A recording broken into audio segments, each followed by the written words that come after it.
یوحنا کی انجیل مختصر تعارف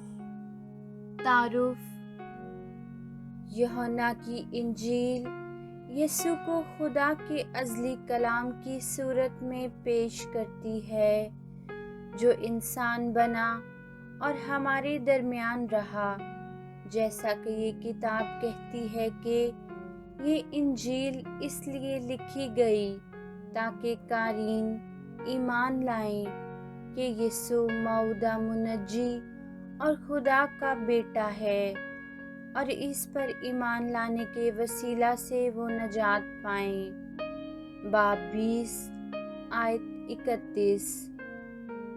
دباچہ میں ثابت کیا گیا ہے کہ یسوع خدا کا ازلی کلام ہے۔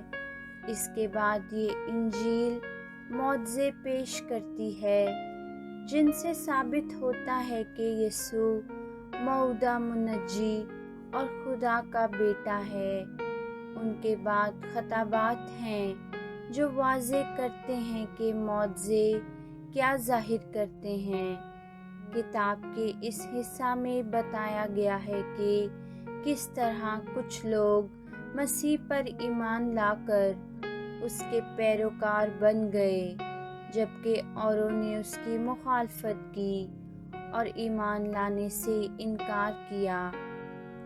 ابواب 13 تا 17 میں تفصیل سے درج ہے کہ جس رات یسوع پکڑوایا گیا، اس نے شاگردوں کے ساتھ بے تکلف باتیں کیں، اور مصلوب ہونے سے ایک رات پہلے اس نے ان سے تسلی کی باتیں کہہ کر ان کی حوصلہ افزائی کی۔